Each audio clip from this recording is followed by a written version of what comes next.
So man, so we came back to the original Metroflex Gym. So I walked through these doors for the first time in June 1992. So 32 years, almost to the day. I just got out of school that year and came down here, started training for my first competition. And I walked through that door right there, and I didn't know at the time, but that decision to come here changed the whole course of my life.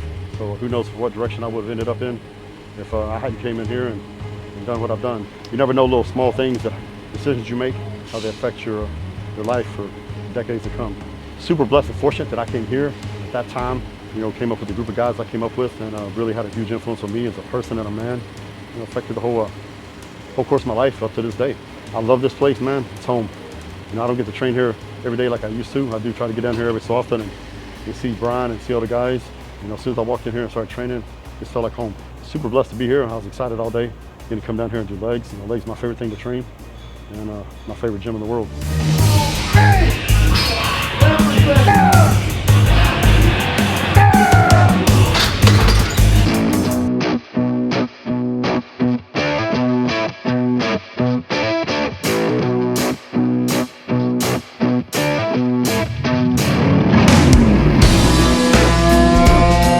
Legs are my favorite body part to train. Always has been. Legs and chest are always my two favorite body parts to train. So the legs being my favorite. I think because people say, why is that? Because legs, anybody that ever trains hard knows legs is the hardest thing to train, bar none. Your back can get close to that, but legs are still harder. People say, why is it my favorite? Well, because on leg day, you find out a lot about yourself. When you train legs, you find out how bad you really want it. Sometimes you find out, a lot of people do, they don't want it as bad as they thought they did. So if to train legs right, and you give 100%, then you got to go somewhere where you've never gone before.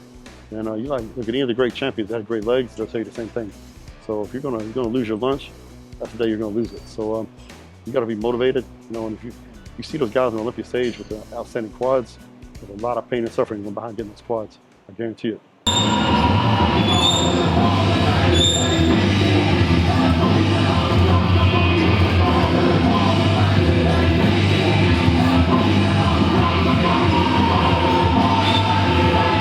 What have I done differently to keep my training consistent? Be consistent, plain and simple. Bodybuilding's a marathon. I've said it many, many times before. If you want to be a great bodybuilder, you have to be consistent. And how do you be consistent? You have to have discipline. Without discipline, you got nothing. Without discipline, you ain't going to amount to anything in life. I don't care what you're trying to do. If it's a business, athletic endeavor, marriage, whatever it is. You don't have discipline, you ain't going to amount to shit. The best definition of discipline I ever heard was from Mike Tyson. He said, discipline is doing what you hate to do, but doing it like you love it. And the first time I heard him say that, it struck a chord with me, because that's exactly how I felt. Having discipline is doing what you hate doing, but you do it like you love it. And it's like training legs, man. There's days that you don't want to train legs. There's days I didn't want to come here and train till I fucking threw up, but I did it anyway. I did it like I loved it. And I made sure nobody else could do it better than me. By doing that, you become consistent. Consistent with your eating, your nutrition, your training. You become consistent with pushing yourself to failure every single day. You become consistent with every time you come in the gym trying to do better than the time before. And that doesn't become just a one-off. That becomes your consistent training routine, what you do every single day. And there's people coming here, okay, they can train hard for a day. Try training hard like that every day, every week. Do it for the next 10 years. Then you'll know what I'm talking about.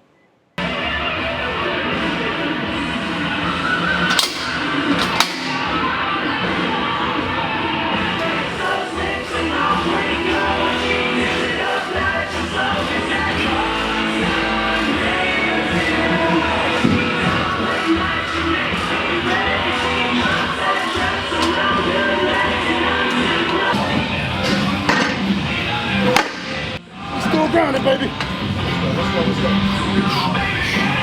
Yeah, motherfucker. We're still training.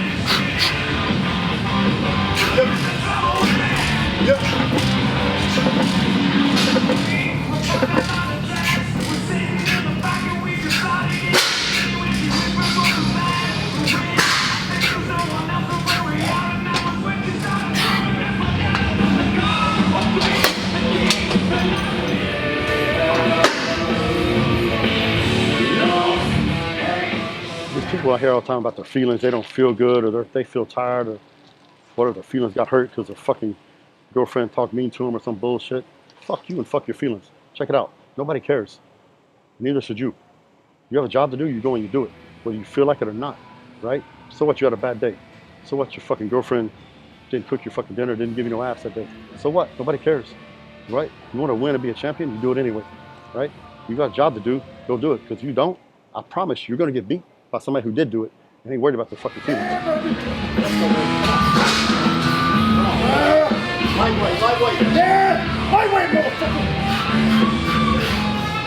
Come on, Branch. Oh, yeah. Yep. Come on. Yep. Come on.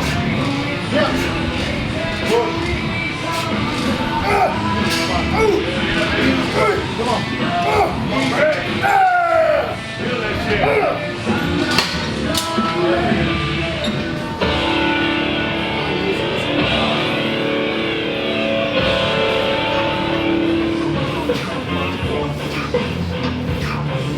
I started training here in 1992, and I was already pro. I turned pro when I was 26, and Brian was training us on legs. I was probably, 30 years old, and my pro career was already underway and doing good, and we're doing these crazy leg workouts, right?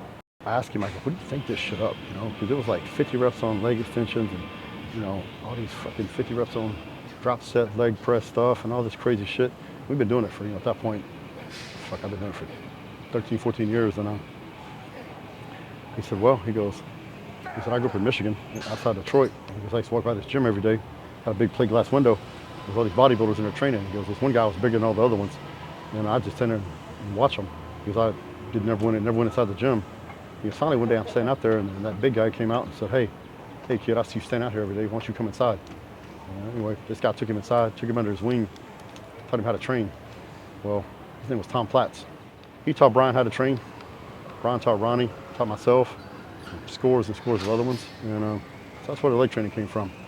So to this day, if you look at the physiques in the 70s and 80s and how much they've evolved till now, size, conditioning, everything, Tom Platts still has the best legs in history.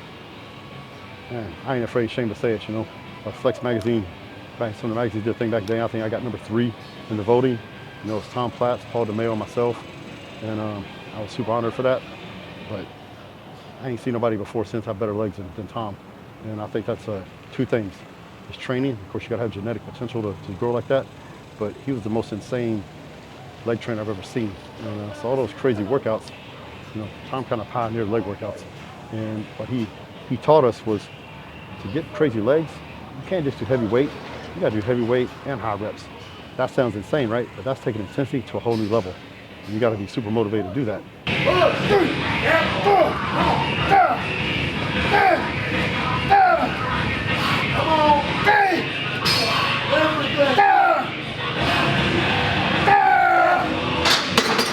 remember the first time Brian told me to do 50 reps on squats with 315.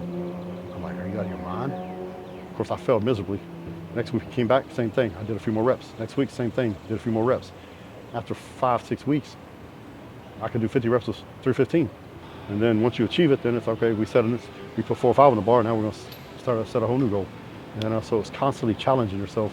You set the bar impossibly fucking high, and you fucking set out to do it. And you're gonna fail. You're gonna fail and fail, but every time you fail, you get a little better, you get a little better, you get a little better. And sooner or later, you hit that goal. And once you hit that goal, you set a new goal for yourself. That's how you get world-class legs.